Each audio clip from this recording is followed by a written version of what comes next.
Alors j'ai pris des documents à la Bibliothèque nationale à Paris, des témoignages des conquérants de l'époque, des conquérants français.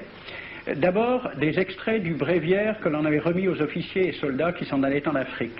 Cela s'appelait « Aperçu historique, statistique et topographique sur l'état d'Alger ». Voici quelques-uns de ces extraits. Ces contrées sont des terres vacantes, abandonnées aux mauvaises herbes par la paresse et l'indolence des morts.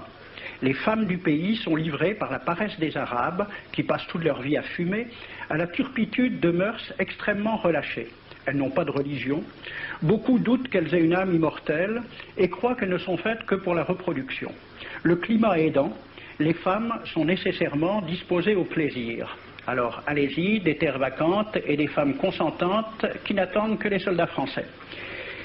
Et puis, à côté, j'ai vu d'autres documents qui marquent l'étonnement des officiers français qui débarquaient en Afrique. C'est Campagne d'Afrique en 1830 par un officier du corps expéditionnaire. Cette terre, qu'on avait présentée comme sauvage et inhabitée, est couverte de jolies maisons de campagne entourées de jardins. Toutes sont bâties sur des hauteurs dont les mouvements onduleux contrastent tout à fait avec l'aridité des côtes de Provence. La végétation y est superbe et partout des sources et des courants d'eau fécondent la terre. Les fruits y sont en abondance. Un grand nombre d'aqueducs amènent les eaux jusqu'à la capitale. Et le maréchal Bugeaud lui-même. J'ai reconnu que l'Algérie produit beaucoup de grains, une immense quantité de bétail. L'immensité des terrains ensemencés atteste l'existence d'une population beaucoup plus nombreuse qu'on ne le pensait. Le commandant Claude-Antoine Roset, dans Voyage dans la régence d'Alger en 1833. Presque tous les hommes savent lire et compter. En France, on compte à l'époque 40% d'analphabètes. Ainsi, les soldats qui débarquent sont en général moins instruits que les sauvages qu'ils viennent civiliser. Le ministre de la guerre de l'époque, il s'appelait Girard. Il faut se résigner à refouler au loin, à exterminer même la population indigène. Le ravage, l'incendie, la ruine de l'agriculture sont peut-être les seuls moyens d'établir solidement notre domination. Savary, duc de Rovigo, apportez des têtes, bouchez les conduites d'eau avec la tête du premier bédouin que vous rencontrerez, au nom bien sûr de la civilisation. Christian, dans l'Afrique française, un détachement de l'armée parti d'Alger surprend la tribu désarmée des Olifia et massacre sur le champ tous les hommes, femmes, enfants, sans distinction. On parlera de 12 000 morts. Les troupeaux raflés aux Olifia seront vendus au consul du Danemark. Quant au reste du butin, il fut exposé au marché de Babazoun. On y voyait des bracelets de femmes, encore attachés à des poignets coupés, et des boucles d'oreilles pendant à des lambeaux de chair, au nom de la civilisation. Le colonel François de Montagnac. Selon moi, toutes les populations qui n'acceptent pas nos conditions doivent être rasées. Tout doit être pris, saccagé, sans distinction d'âge et de sexe. L'herbe ne doit plus pousser là où l'armée française a mis le pied. Saint-Arnaud, il était commandant et c'était aussi un mari très attentionné. Il écrit à sa femme « Chère Louise, je suis bivouaqué par une chaleur de 40 degrés au milieu de 20 villages superbes qui ne se sont jamais bien soumis. Je leur ai donné jusqu'à ce soir pour payer les impôts et les amendes que je leur inflige. S'ils ne s'exécutent pas, j'enverrai 3 colonnes brûler tout. » En juin 1845, la tribu des Ouled Riha, chassée de ses douars par les détachements incendiaires du colonel Pélissier, se réfugie dans des grottes de montagne. Ordre du maréchal Bugeaud.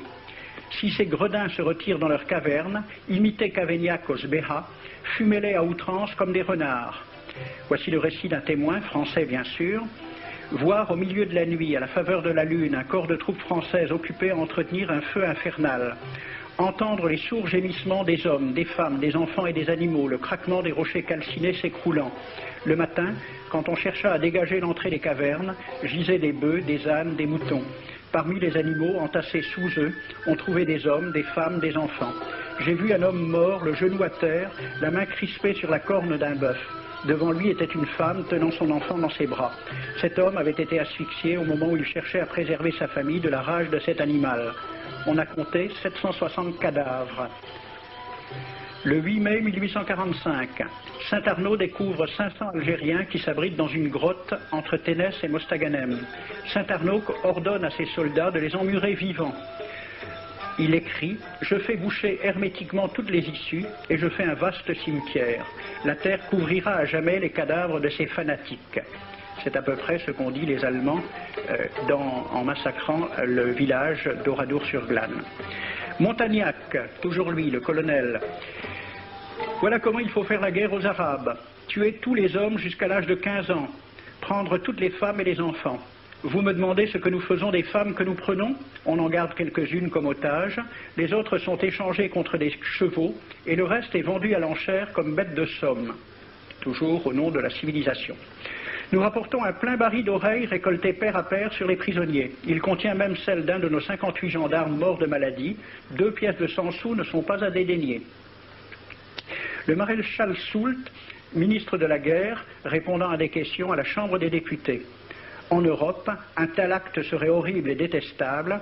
En Afrique, c'est la guerre même. C'est la guerre même, c'est du moins ce que dit le ministre français, mais en face, voici un décret pris par l'émir des Arabes, l'émir Abdelkader. Tout Arabe qui amènera vivant un soldat français recevra pour récompense la somme de 8 douros. Tout Arabe qui aura un Français en sa possession sera tenu de le bien traiter et de le conduire le plus promptement possible, soit devant le califat, soit devant l'émir lui-même. Dans le cas où le prisonnier aurait à se plaindre de mauvais traitements, l'Arabe n'aura droit à aucune récompense. À la lecture de ce décret, question d'un soldat algérien, quelle récompense pour un prisonnier vivant? L'émir répond 8 douros. Et pour une tête coupée, l'émir répond 25 coups de bâton sur la plante des pieds. De quel côté était la civilisation? J'ai donc fait ce film avec les citations et des dessins et gravures qui étaient à la Bibliothèque nationale à Paris, et j'ai proposé le film à la Ligue de l'enseignement pour qu'il soit projeté dans les lycées et collèges de France et de Navarre. La Ligue de l'enseignement l'a refusé avec cette appréciation.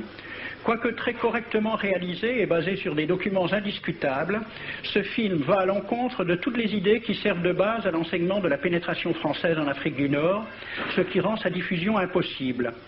C'était reconnaître que l'enseignement n'avait pas pour but l'éducation, c'est-à-dire l'ouverture vers la réalité, mais l'endoctrinement au service d'une idée politique.